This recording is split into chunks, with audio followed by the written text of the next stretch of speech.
so anope bosuomu nsɛm ahodoɔ mampirin ɛman etwegu a osemufo yɛrɛ yima no oduro korea asɛm na yɛde nam na ne obetie ebi ɛne sɛ ɛyɛ lawyer penin dima strategic mobilization Ghana Limited SML na ɔne Ghana Revenue Authority o dwumaso bi ɛnam so ɛma ne OSP ba bonten sɛ wani dwumaso bi ana mogisika ne edi kwanom ɔmo lawyer penin ba bonten sɛ OSP no wanwe hwehwɛ mu ensɛm ɔde tu dwa no ebie ne hɔ a ɛyɛ no kresa sana hina wo kifati mokwa empesua so ono na eche sa media wonum ehia network na foi akwambone ekun wonum ti aba ne mpanimfo hwe no mutu ho anamon Ghana Immigration Service so aye cyber security workshop na nyina no se ohwe kwan a ya hye so no obi emfa abefo ntinta no so emebawuru mu a eno so afutu wa ha ye de besomo anopay aban yi hwa kwan pa befa so a ebetumi atu ato se be ya mpuntuo bekoso ewo man mu eno nti wakwakoye hu dwumadie ewo enkranman mu na emunsem ewo ha Doma Central kropon abedi kire so akwasetra na odi ndoma begu akwa bebetuma aboa na afia ebesimu no obetuma age eto mu odin pa na otimi ede asom oman no na ye nyina enim se ye keka kwa opebremu enti afutuo ahyase eba se ye ntwe ho efini ma ede ejahye ebeba ho anope dodo no aka ho na yesi nkonwa ye de ba besom mo na ye fa sida PSA ma boshe ba electrical se waboa ye anope se open kania ho aka de bia betima aboa se ye sili fine na open na afi kran so se bia mo didumaso kese bi na mo pe ye nkania se conventions ni adwumakwa hodo bia ne nyina betimi aboa na afi wasimfie wie na no so mpe homa na no so etimi di aboa ade awoya ne nyina wo ba betimi aboa estimate bi ohia bia obaye de ma free na afi so wasisi mfie wie na bia garden bi wo ha peso de nkania bi bubo mo garden light ne nyina bi e wo ha ne nyina nso energy commission di wonsa ahiase digital video recorders so ebi wa CCTV cameras no so no ebetimi obo mfie onwuma mu baabi ya no obenye bi de abobo solar nkania nso na ewiabo a enyuru ju a ebetimi aboa ma otimi enya esan no eno nso ne nyina bi ewo bosheba electricals watra na so waso ye na miensa oyere pablo sa ye wo mu prison run about adum he ya uko antata kufa bro sa pz to ho honso bi wo ho kro no abro sa na asa no si a enikete du ba die nim hwe na so bewura ho na kwaje ne o pafa kufie bibini na opese onu mu edin koma afre 0536 095 966 0536 095 966 afeso TikTok nso bosheba electrical so kwa eno so enioma pa no etwegu yiro ro sa kire so ba na ebutimi ayibi edi asomo so betwe nya ahoden no watumi adi dwumadie bi a wudi a eye ahoden era wobenya eno nti no ka cha so fori chemu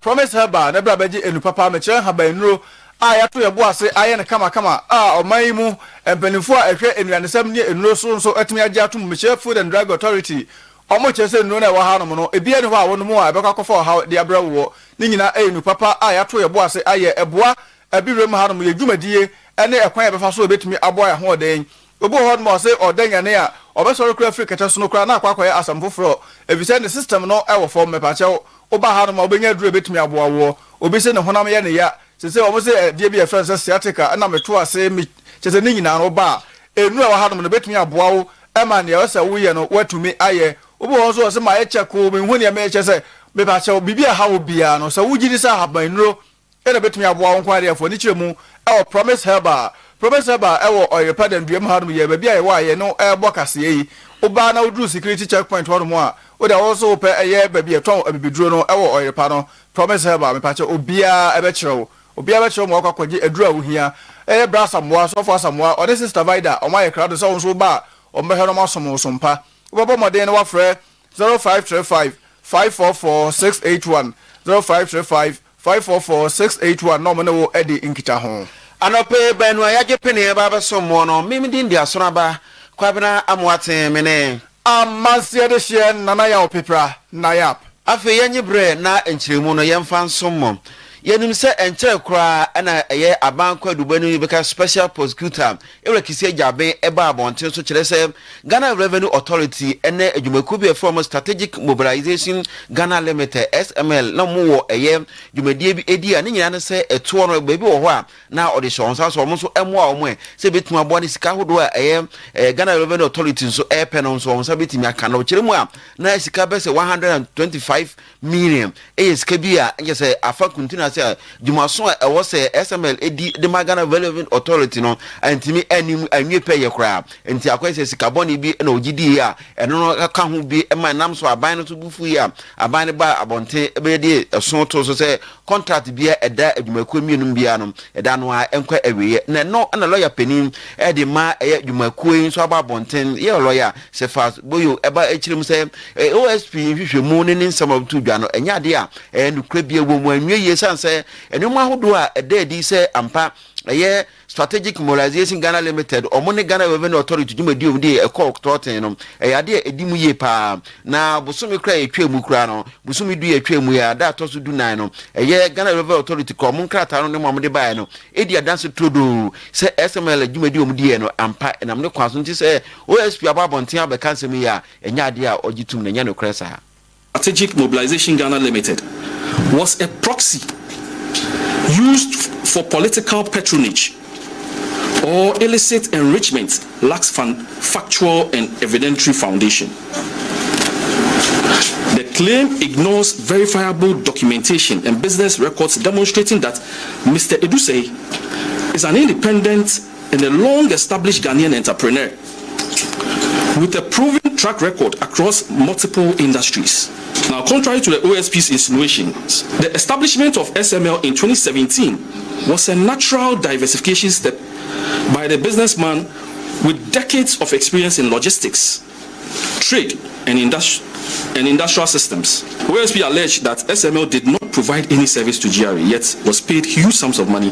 This can be verified by official correspondence from the Ghana Revenue Authority itself. You see, we don't need to do this to our institutions. One person cannot sit in Ghana Revenue Authority and do out money and give it to somebody. No, it can never happen. It goes through a lot of processes. You know, when you send reports, they will definitely they will verify, they will validate, they would, certify, and all that before you are paid. It doesn't, when you make, you throw it in there like that, that's, they didn't do anything. SML didn't do anything, they just being paid money. The ordinary Ghanaian sitting there, of course, will be angry. And no, you see, we won't fault the journalists. Sometimes, journalists, you do your investigation. You may not have the capacity to find certain information. Okay, but when an investigative body like the OSP makes such assertions, then that is serious. Enunti lawyer se fast boy insem enun se sana tie dia na OSP dwumadi awudie no ogitumu a wose enye yi yanto aso ene yanko mfifi mantamu na atimokwa eye na nanom atrankonwa ene ekwa kwagina na oben ansa apia akenten asamoa awtoso mienu eye sana hene owo honomo ono aso na sanso ye ohene a owo asamoa krom na ede nsema begwa se ene wese ne honum network sem esitie so obi befre obi so obenya internet kwa de dwuma bia wudie no ade ho asemo eden pa nti ono de one ne kuro ne mpanimfo nyina omo toto asra aban ne mpanimfo no mo waka bia omo se omo hwe no muntu na mo se be ya ombetumi nya network papa no betumi de dwuma wo honum o se mo fra no so mu sua de kura meche ICT no na akwa eden je se ade network no enko ene wetumi de bibia se wo download ade se wo ande ade se anase wo de no bibia ne ho a etumi boa o se no wachi nso akwan bone pa se eku omo ani enti we de wo toto asre won mpanimfo nyina se aban hwe no omra meboa wo no wode se mo se atudwa abra na wo yi ahemfo no bi ade aka no ho se be ya obetumi aboa na mpuntu akoso e wo asamwo krom ene ne mpotemu yesra bank omomodiana yenso yenya telephone communication yes school se wa enne na no me ko school ba ko ICT teacher din o se mouse not nano mouse no wa draw mouse wo board so na me wura ho enne ICT internet akoba bia ise mofra no yetimi ema mo ye ICT no to be pass na ba bia ayi kura ni ho communication no network ni ho ye den wa yi nti e be sra ban ne hia communication e wa ha ya lo kwan enye kura na nsem eye owura Hakim His Excellency Council of State member and wa boy kakra ona ya no asa aboa bebi so na yetimi afa so kakra osuto a ka ma Excellency John Dramani lebreso no oye cocoa roots nti gates no mo ye nyina e na almost stop cocoa roots o mo ye gates no e na almost stop ye we eye nana opo aman ansa apenten asamwa otosom yenu ono no ye ohene ewo asamwa krom ewo atumbokwa mansimu eno ewo mfimfim mantemu ono aso sanso ye sana hene ewo atumbokwa traditional area na ahemfo na oyi wo no no nana oye sian bia otosom yenu eye atumbokwa sana hema ono aso sanso ye ohema ewo asamwa krom eno no so eto so echese nei emofra no mo hwe se mo mo disua eho ahia mo efisa no ene ade betumi aboa mo matumi atumpon ewo abrabo mu adisua de ehuzia sise no first no so ba wa nko school enye fi because obeware o ware wi a ukunu be fe ene de eni hobi sise wa nko school a wa sam ni mobo ntikakra meka kire memma ne benian mo ma obia ma na nimre ewo school hia obi amomodin se obekọ nanim education na me so ma bay me hwe se meboa wo na me no la wote kan na oye sian obia ono ena ye asamwo krom ba hema osanso eye sana hema ewo atimokwa na no si ye no ena nana ono so ni din ade odimafo obenfo esiedu date ono ana omayi no se oye atimokwa adwanto ahene ana ono so chese bana wa bana ono de empuntuo eno aba behwe na oba ka mu nyina abom se be ye mbetumi anya empuntuo aba empotemu ho no no atimi akoso ahensem nso eye institution a Ghana constitution ena ema ho kwan na etoto ede boa amanyo ene oman sisi asumdwe de ehu hia ma oman dia asumdwe nso eni ho ampuntu entimi mba mehwe menem penin na ya prasumdwe ede amayeman na etimi aboa ama aban no so enya asumdwe de ebu oman no na wetimi de impuntu ene impuntu dwuma ho a ohyehyɛ ede ama oman no ebi abedu ati mokwa aman mu ha ebi aka asamwa krom na yetimi aboa apagya Ghana man no nyira na Ghana man aye krabehwe na Ghana man aye krabehwe we aye danto ahene a owo atimokwa na nanom atrankonya ne din de odimafo obenfo asiedu date ene watene nka no na Ghana Immigration Service and Cyber Security Authority so ayadako adwenkyere nhyiemudi a ne nyina nso no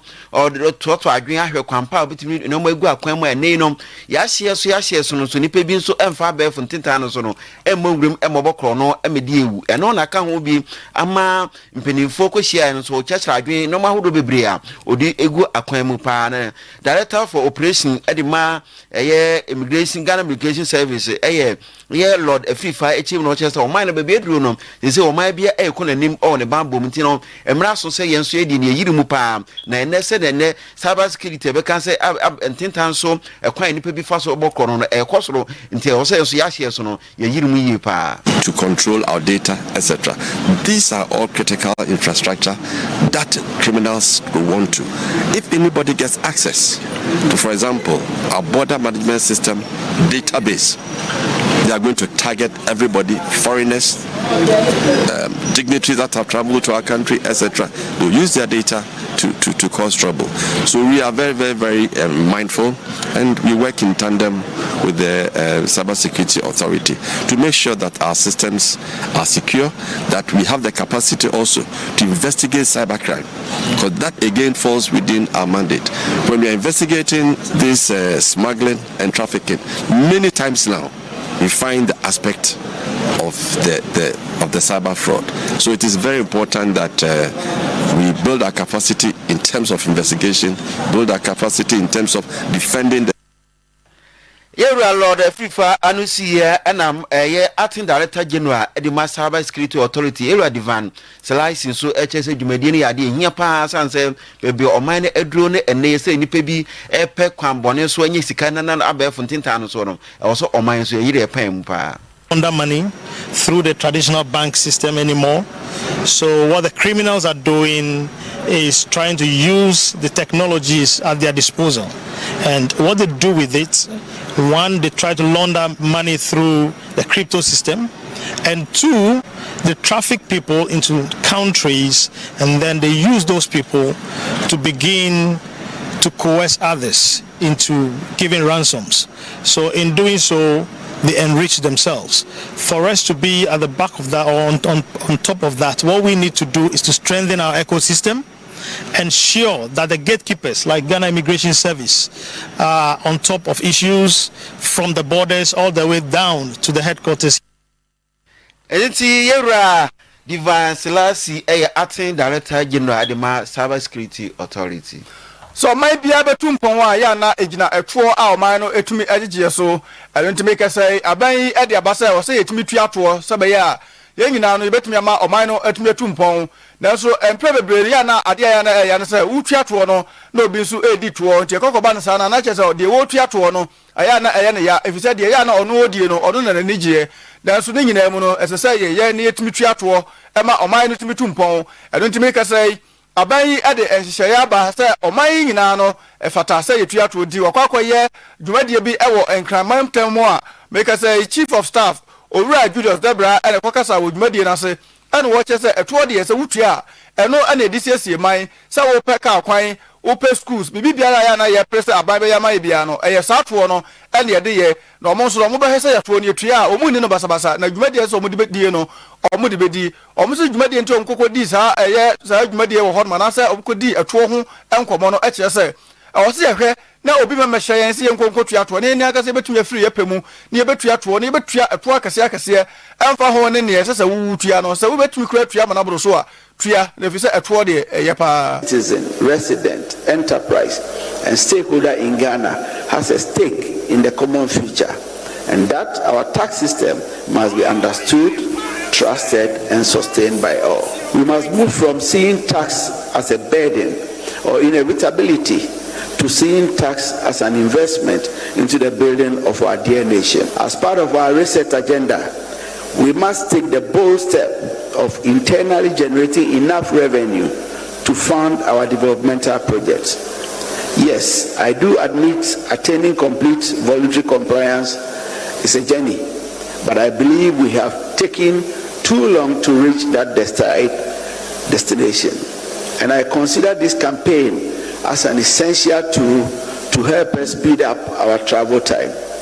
Moving forward, I urge all citizens and residents to make efforts to understand the need to voluntarily declare and pay accurate taxes to ensure national development. The authority must therefore carry out this campaign across the entire country, creating opportunities for citizens and residents to appreciate the essence of voluntary. Open out kan chief of staff ewo omai Ghana mu owura Julius Debra and watch say etuo de ye adunti ye ntuato na mbom ye so de ye sra ne say ye tuato no mo he say mo so mo nkonkodi tuo no efise etuo de ye de ye krado say betuato na de eya ene say obi ntuato na wutu tuato no onua no edituo na o say no enti ye tua se be ye de be kekere omai no enti ye nyina ye nhwe na ye ntimi enyama ne nyeyie yenkodoma central Kropon abedi echiremu na ononyamfo adamayebo a ono na assembly no ekọ asetran so otenadwom edandan enomani edema assembly no onu kure ya assembly bedwani edema adese ewo amansu bisiase electoral area na wakire enomu ahodo assembly di gu akwan mu a ebetima boa na etuo yi asebia ye pe na aban no eji na oman mu nyina no na eye assembly so wo mso de efe na na generator fan no so no odi ebo wo ho akohoma na no eyade a ebra no so etimi ekobi bwa no na wo so obo ho eso kakra na no na aka ho bi a okiremu a odi noma egu akwan mu yenuanom titiri kra ekwa abonten kogige to no mo no okiremu a no omo de noma bebre ehye omo den a ebetuma ba dwumedi a wodi no so no etimi akonkan yi we have to resource our revenue collectors. Oba semro asisi cars and assets so ina. Ya asisi na bi assets wa chapa eguso can repay bia bi so wo mekansa si eguso a ye repay. Do di hobi enso ye zonal councils. Onse nya do man kronkron an se bi assembly no o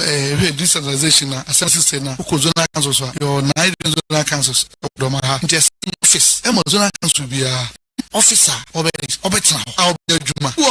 akra ho pa so wan kasara ho andre mu hiusa otua tobia atwine ni ho cho so na kanso so no so yam officers no ready na zero so we so be ya ni so be no be ba de odi bi so ya ye bi say wa o be KaseƐ container say store fit bia untwe bia no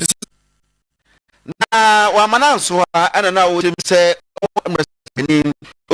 for a big so the about the and then so I am a civilian ebo or pass no more as more John family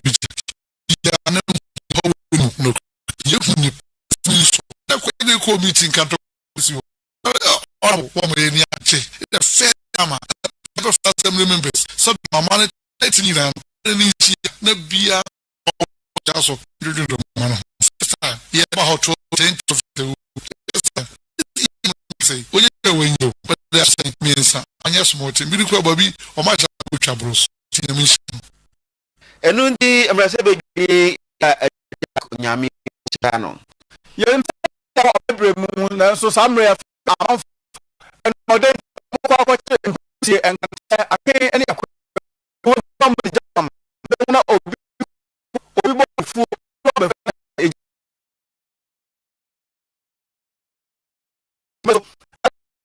is our man to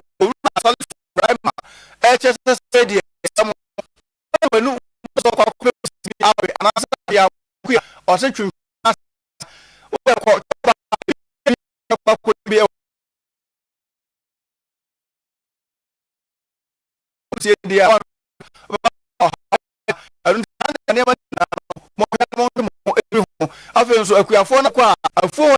pampesi afraid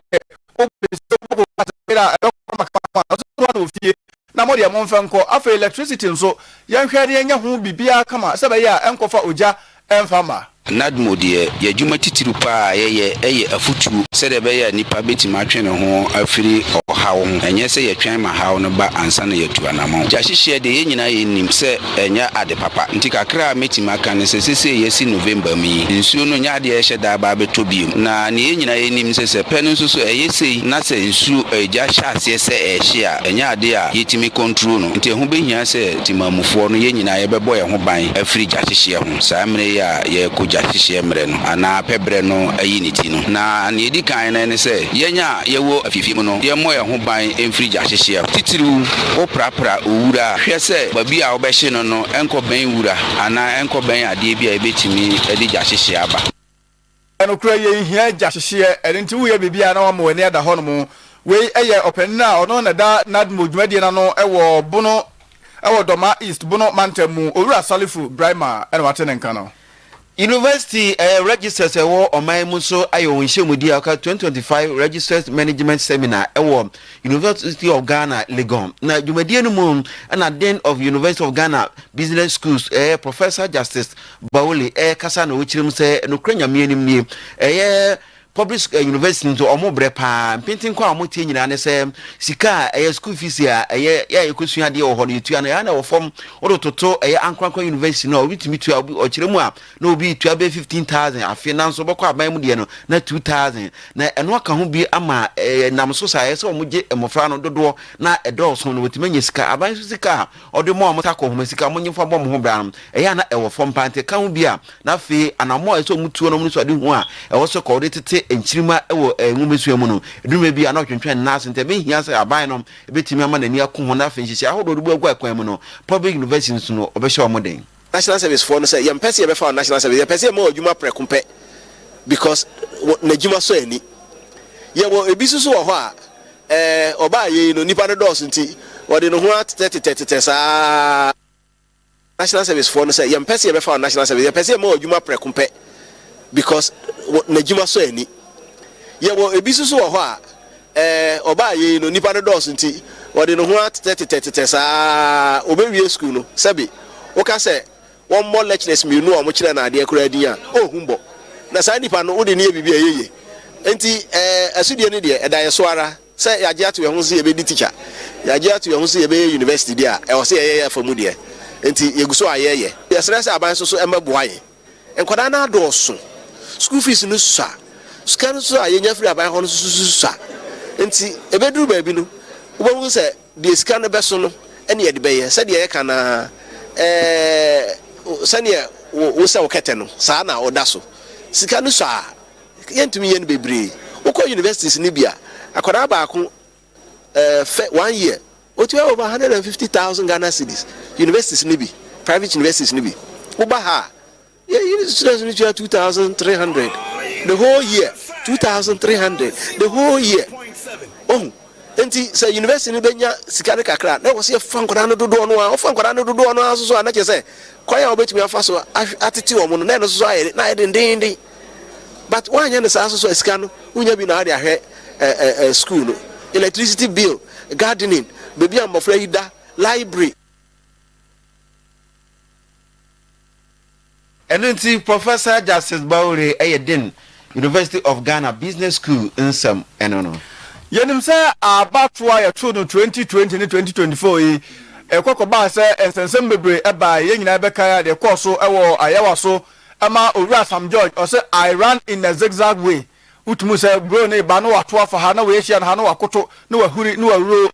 ye sabe na nim say utumi doje we sabe na mini ho de but ono ane kan o say I ran in a zigzag way aha o he de da yi no so na owura Sam George no na side media mu na samre mpanifo se omo ye hwehwemu efise ensem bi ekoso a na o say yetumi ahwehwehwemu na yehu se ne enema sitie na no mu na opani bi a onim eye bambo mu nsem eho adwuma yie pa owura Emmanuel Kutin na wo che se samre nenka yade anka o se ahwehwemu dadaada na so sa 2020 and 2024 no otumu se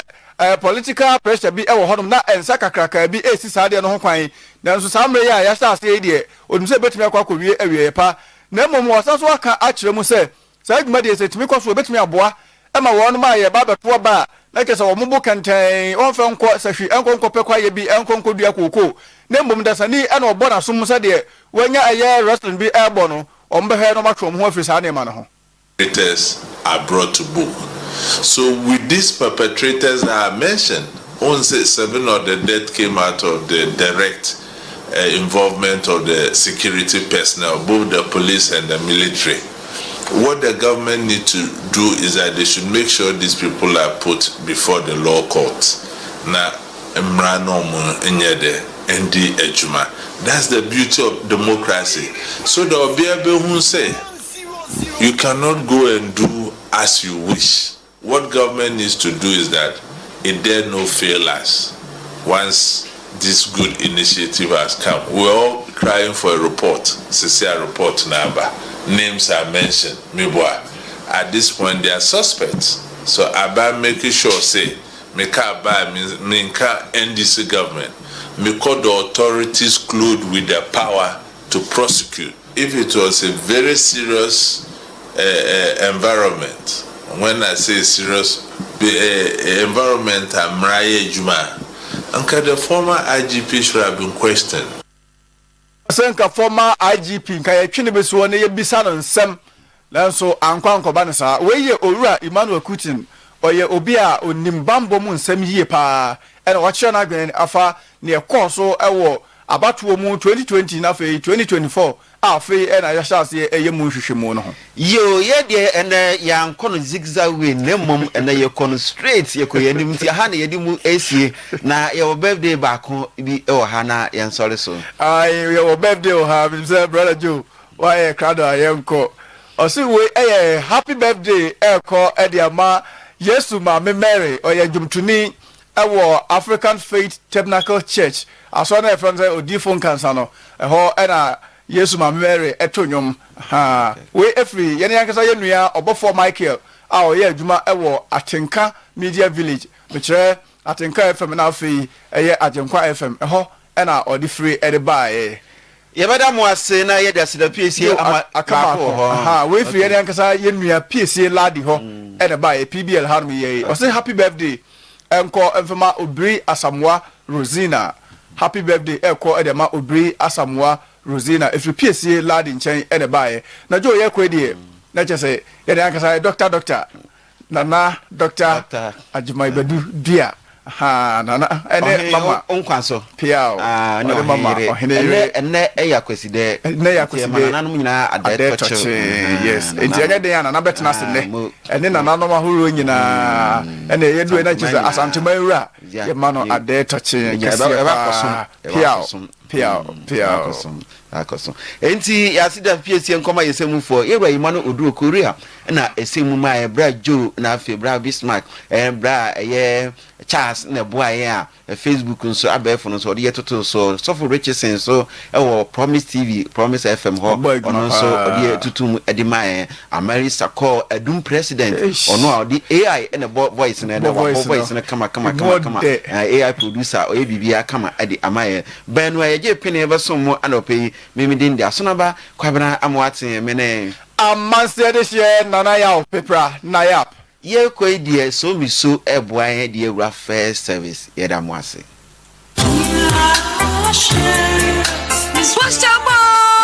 What's up, electricals on